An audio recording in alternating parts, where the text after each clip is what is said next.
E gravando.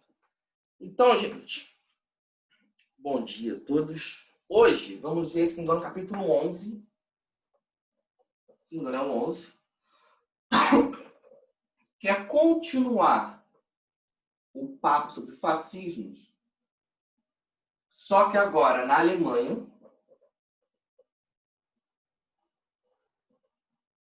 e na Espanha. Imagino que alguém tenha percebido que quando falamos de fascismo na Alemanha, estamos falando de nazismo. Dá para se falar dos dois casos, apesar de que ficou mais conhecido como nazismo mesmo. Começando então pela Alemanha, porque tem mais coisa para se falar. Primeiramente, como é que estava a Alemanha durante a década de 20?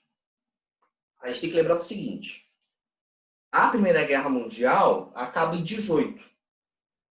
A Alemanha não só perde, mas ela recebe toda a culpa da guerra.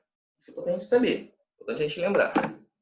Ou seja, a Alemanha tem que pagar indenização para os vencedores, o que quebra a Alemanha, né? Tipo, você tem que pagar a indenização, tua economia está quente.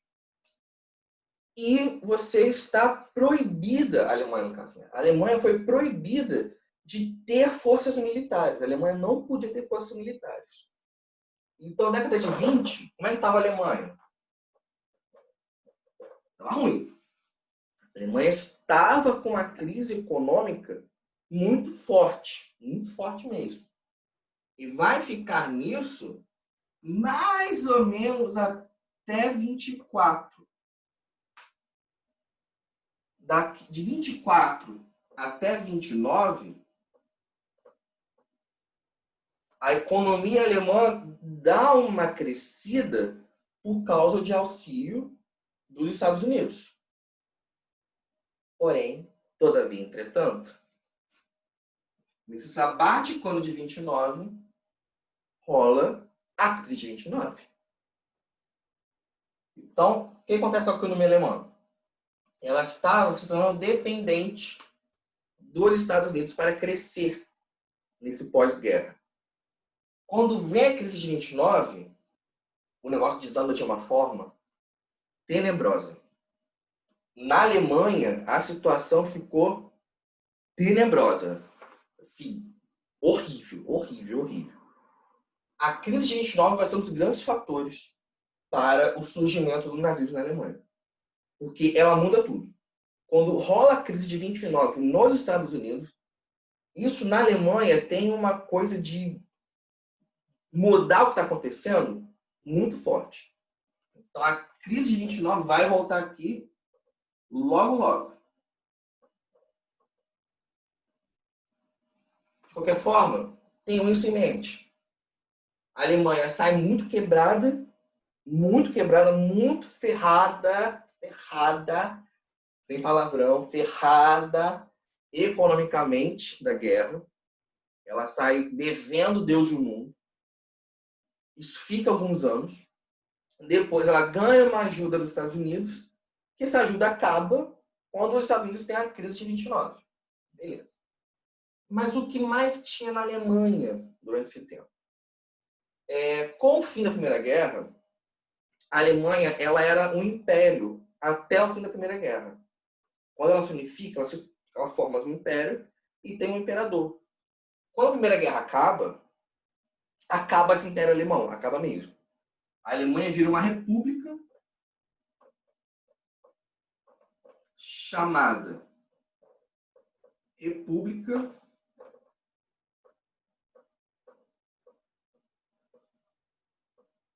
de Weimar. A República de Weimar foi uma república que existiu na Alemanha desde o fim da Primeira Guerra até Hitler tomar o poder de vez. O que é importante dessa República de Weimar? Foi um governo na Alemanha que eu posso dizer que foi, como é a palavra? Polêmico. Foi um momento muito polêmico para a Alemanha. Por quê? Há notícias de que a corrupção estava muito solta nessa República de Weimar. Eles tentando lidar com crise econômica foi uma coisa muito tensa. E havia umas ideias também de que muitas pessoas da República de Weimar tinham traído a Alemanha na Primeira Guerra. Essa lógica da traição foi muito forte. Estados Unidos. Estados Unidos. Ajudou a Alemanha a crescer nesse período aqui. E essa República de Weimar, então, ela tinha muitos opositores, tanto de esquerda quanto de direita. Muitos grupos e partidos são criados em oposição a essa república, porque via os ministros, as pessoas do governo dessa república como ineficientes, como corruptos, como gente ruim, etc, etc, etc. Então surgem vários partidos, vários movimentos contra eles. Um deles acaba sendo... Agora a gente entra na brincadeira do rolê. A caneta voou até, né? Por emoção, mas tudo bem. Um desses partidos que surge contra a República de Weimar é criado em 1920, chamado Partido Nacional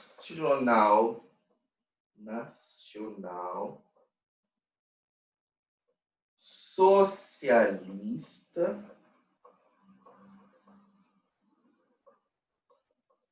dos Trabalhadores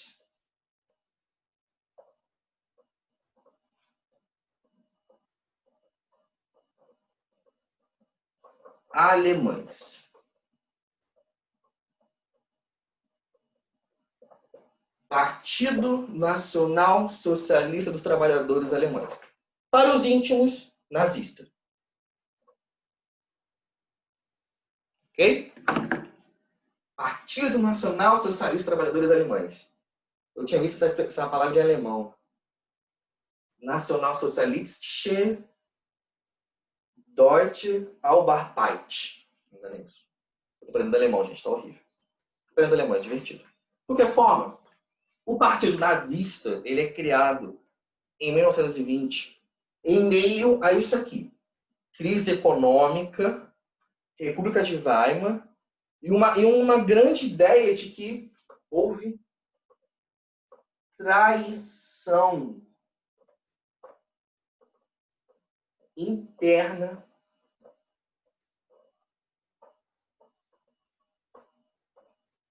no fim da Primeira Guerra.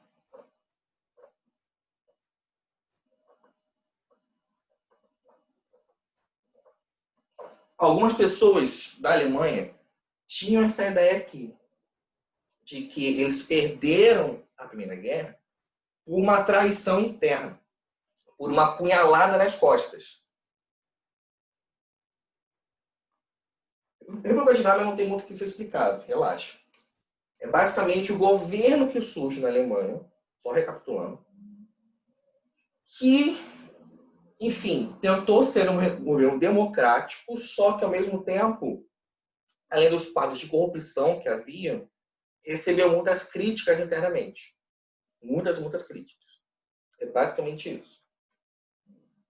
Então, essa da traição interna falava-se muito sobre uma punhalada nas costas, que a Alemanha havia recebido internamente uma punhalada nas suas costas que levou à derrota da Primeira Guerra.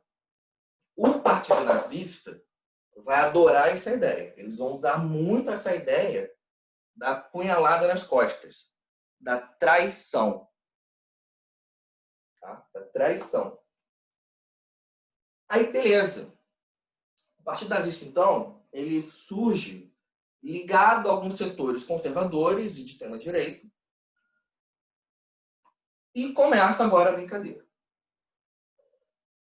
Em 21, o bonitinho do Hitler assume a liderança desse partido. De onde vinha o Hitler? O Hitler, ele vinha de família austríaca e havia sido um combatente na Primeira Guerra. Ele era um ex-combatente. Se não me engano, um tenente. Que era, acho que foi um tenente. Que era uma posição militar baixinha, bem baixinha. Mas depois que ele assume o controle do partido, esse partido nazista começa a ser um pouco, digamos, hoje não palavra pra caramba, hoje tá horrível, um pouco mais ousado. Fica um pouco mais ousado. Nessa ousadia deles, eles vão tentar um golpe de Estado. Olha que ousadia. Os caras não jogar para perder, não. Hitler assume a liderança do partido em 21. 2 anos depois, os caras tentam um golpe de Estado. Eles tentam um golpe de Estado que dá super errado. Mas admira a ousadia. Esse golpe de Estado é chamado Putsch de Munique. O que foi isso? Foi um golpe que eles tentaram. Putz. Eu inverti a ordem do alemão. Gente, alemão é uma coisa horrorosa. Mas é muito legal. Putz. Inferno. Tem um C aqui. Por favor, não mostrem essa aula para minha professora de alemão. Tá? Eu tenho uma reputação a zelar. Putz. Foi. Beleza. O que foi o Putsch de Munique? Foi esse golpe de Estado que Hitler e os nazistas tentam dar para derrubar a República de Weimar e tomar o poder na Alemanha. O que acontece? Dá muito errado. Dá muitíssimo errado. Eles são presos e Hitler, inclusive, vai preso. Ele foi condenado a 5 anos de prisão, mas acaba ficando só uns 7 ou 9, coisa assim, fica uns meses só preso. Ao invés de 5 anos, ele fica menos de 1 ano. Porém, durante a prisão, durante sua prisão, ele faz uma coisa que até hoje é importante. É bom a gente entender. Durante os anos preso, Hitler escreve uma obra que em alemão se chama Mein Kampf. Que em português, a gente costuma traduzir como Minha Luta. É um livro mesmo. Um livro que Hitler escreve na prisão. A prisão que ele foi graças a esse golpe de Estado. Qual é a importância desse livro? Que até hoje ele é muito falado e muito polêmico. No Mein Kampf, Minha Luta, Hitler basicamente analisa a situação da Alemanha de então e lança várias ideias nazistas. Aqui a gente vê ideias de supremacia alemã, ideias antijudaicas, ideias de que a Alemanha deveria, por mérito divino que seja, conquistar os povos germânicos ao redor, etc, etc. Então, Minha Luta acaba sendo um resumão das ideias do Partido Nazista e de Hitler. Porque é um livro polêmico. Porque em muitos países, inclusive Brasil, esse livro é proibido. Se não me engano, eu acho que no Brasil ainda é proibido. Não sei se foi revogada a proibição. Não se pode, ou não se podia, não sei agora, eu tenho que verificar isso, comprar e vender esse livro. Porque esse livro é até hoje usado por segmentos neonazistas como se fosse uma espécie de base de ideias, sabe? Um livro, tipo um livro didático de partidos neonazistas. E como ele resume... Ué, sacanagem comigo hoje, né? Como ele resume as ideias de Hitler do partido neonazista... Por favor, pode pesquisar para mim? Pesquisa assim, se ainda é proibido no Brasil. Eu tenho quase certeza que é proibido. Tenho quase certeza. Mas só para confirmar. Mas como ele resume, possuí-lo é considerado uma forma de propaganda nazista. Porque no nosso país é crime. É crime, crime, crime. Bom? Mas é importante a gente saber que esse livro é escrito por Hitler na prisão e que ele, durante esse período da República de Weimar, o inferno de alemão, coisa chata. Durante esse período e durante a década de 20, esse livro acaba sendo publicado e torna ele famoso. Porque durante essa década de 20 na Alemanha, esse livro circula e é muito bem aceito. Então acaba sendo... Liberou já? Ixi.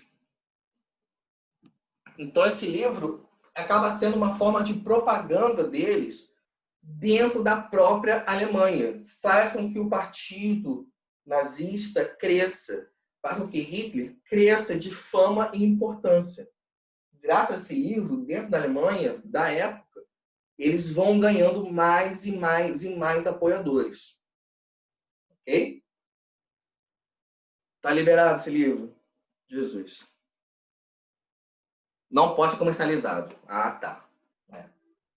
Exatamente. O livro não pode ser vendido e comprado no Brasil, como imaginei. Eu acho que eu tenho PDF.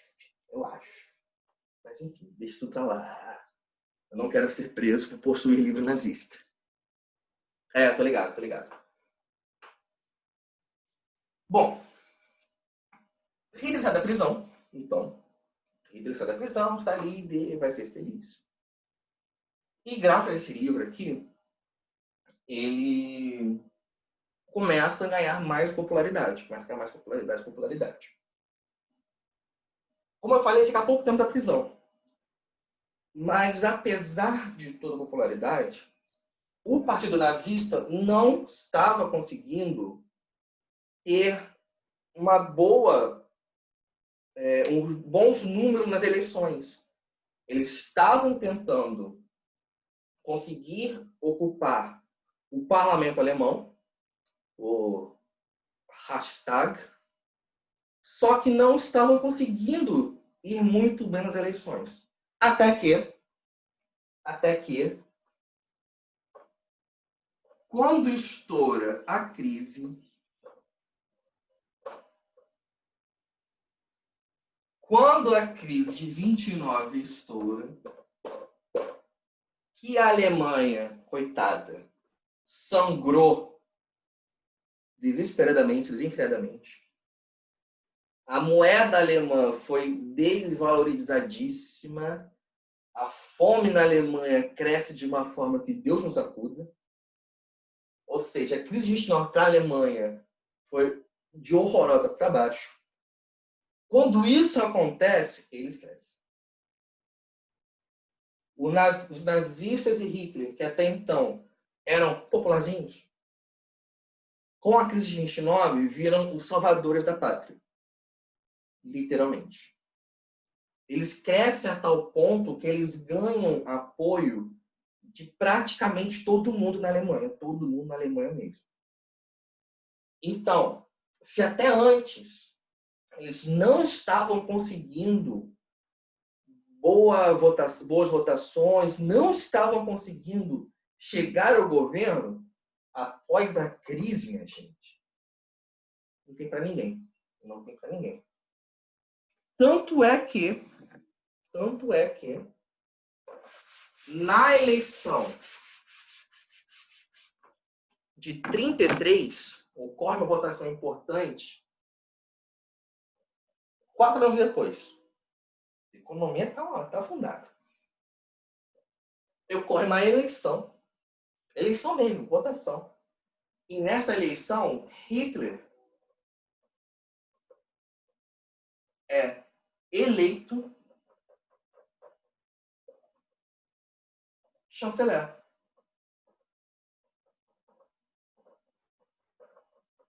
Durante todo o rolê, durante toda a brincadeira, Hitler vai ser chanceler da Alemanha. Na Alemanha, até hoje, eles têm o presidente e o chanceler. A Angela Merkel, ela é chanceler da Alemanha. Claro que governos diferentes já, outro momento histórico. Então você tem noção que, assim como hoje, que há um presidente e uma chanceler, havia um presidente e o chanceler se torna Hitler. Hitler vai ser chanceler durante todo o período, até ele se matar no final da Segunda Guerra. Tá? Chanceler é um cargo político. Um cargo político equiparável a um primeiro-ministro, a um presidente. Tem suas diferençazinhas, mas a gente pode equiparar. É como se ele fosse um primeiro-ministro britânico, um presidente americano, etc. Só que Hitler, então, ele chega a chanceler por eleição. Ele não dá um golpe de Estado. Ele chega por uma votação. Isso é interessante.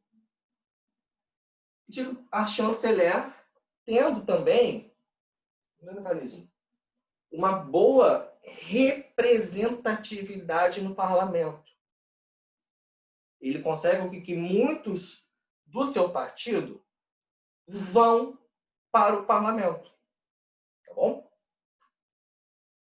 Só que logo depois da votação, ocorre uma coisa assim surpreendente. Surpreendente. O parlamento, que eu acabei de falar,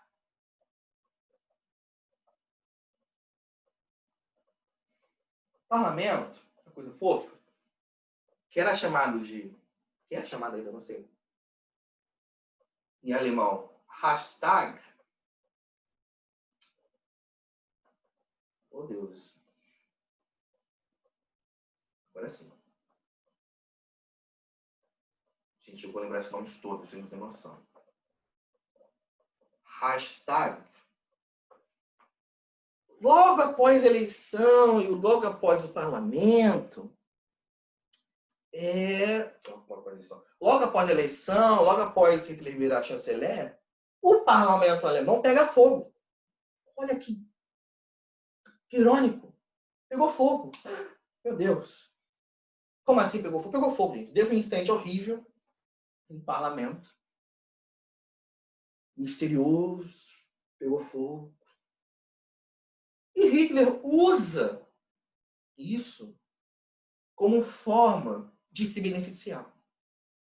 Hitler usa esse incêndio no parlamento como forma de fazer uma autopropaganda. Tem 3 minutos. Dá para falar pela nossa parte.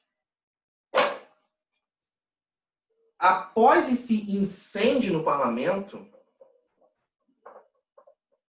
o que ele faz? Hitler, que era chanceler, que era um primeiro-ministro, digamos assim, ele consegue, usando algumas teorias da conspiração e tudo mais, ele consegue acusar que o incêndio foi obra de comunistas e judeus, e com isso, a Constituição da República de Weimar, ele consegue que seja anulada. Ele usa o incêndio do parlamento como forma de fazer uma autopropaganda e acusar inimigos políticos, sejam eles verdadeiros ou não. Pois é, enfim. E ele anula a Constituição. Quando a Constituição é anulada, o nosso bonitinho aqui recebe plenos poderes políticos. Quer dizer o quê? Ele manda e desmanda como bem entender. Gente, como tem um pouquinho menos de um minuto, deixa eu